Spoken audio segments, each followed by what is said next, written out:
Shalom Bapak Ibu Saudara, kita akan merenungkan firman Tuhan hari ini yang diambil dari Amsal pasal 22 ayat 17 sampai dengan ayat yang ke-21.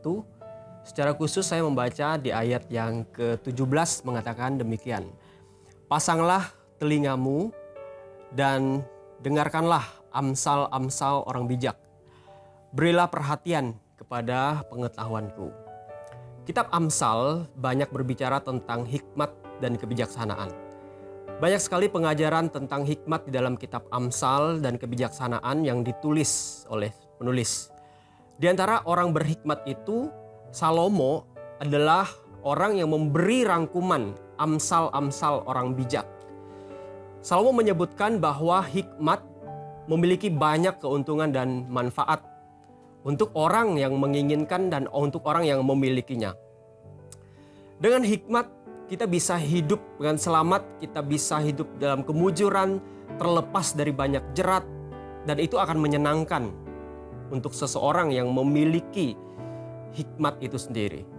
Dan masih banyak manfaat lainnya daripada kebijaksanaan atau hikmat yang dicatat oleh Salomo di dalam kitabnya. Banyak orang ingin mempunyai hikmat. Tentu Anda dan saya juga menginginkannya, bukan? Salah satu syarat untuk dapat memilikinya adalah dengan memberi diri untuk dibentuk oleh hikmat itu sendiri, di mana kesemuannya itu melibatkan dari apa yang ada pada diri kita. Jadi siapapun bisa menjadi orang yang bijak, orang yang berhikmat. Bukan hanya orang yang senior saja. Tetapi orang yang junior pun, yang merasa masih kecil pun, yang merasa masih muda pun, mereka bisa mendapatkan kebijaksanaan yang luar biasa ini. Dan salah satu syarat mutlak yang harus dipenuhi adalah dengan mendengar.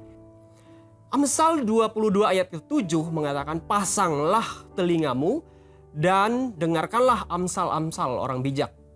Berilah perhatian kepada pengetahuanku.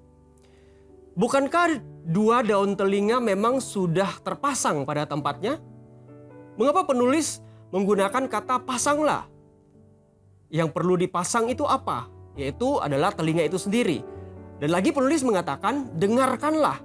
Bukankah fungsi daripada telinga adalah untuk mendengar? Kedua kata ini betul, bahwa telinga terpasang di tempatnya adalah untuk mendengar. Memang benar, banyak orang menggunakan telinga untuk mendengar.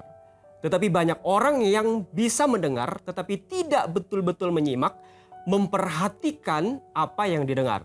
Bisa saja itu didengar dengan hanya sepintas lalu saja. Nah, penulis meminta supaya sungguh-sungguh mendengar, memperhatikan apa yang benar yang disampaikannya melalui amsal-amsal orang bijak. Karena ini sangat berguna dan penting bagi seseorang yang mau memiliki kebijaksanaan dan hikmat itu sendiri.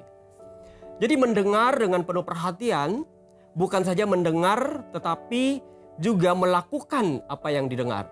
Maka penulis juga melanjutkan lagi, menegaskan supaya memberi perhatian kepada pengetahuanku.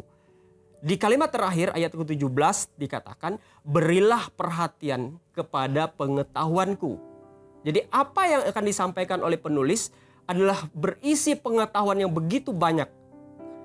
Saudara, mari kita menggunakan telinga, perhatian kita untuk mendengar hikmat dari orang-orang bijak. Khususnya di dalam firman Tuhan ini. Di dalam firman Tuhan tidak hanya terkandung pengajaran yang membuat kita berhikmat. Terlebih-lebih daripada itu, firman Tuhan adalah pengajaran yang membawa kita kepada hidup yang kekal.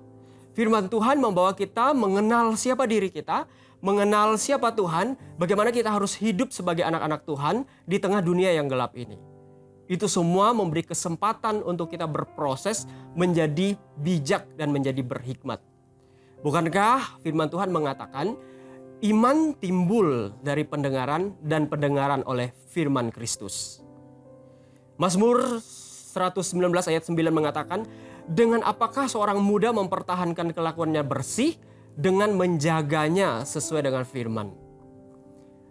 Mazmur 119 ayat 105 juga mengatakan, firman-Mu itu pelita bagi kakiku dan terang bagi jalanku. Mari kita memberi telinga untuk mendengar, menyimak, memperhatikan dan melakukan firman sehingga kita bisa hidup bijak di tengah dunia ini serta memancarkan kemuliaan Tuhan. Kiranya firman Tuhan boleh menguatkan kita dan kita mempertajam pendengaran kita akan kebenaran firman Tuhan. Tuhan memberkati. Amin.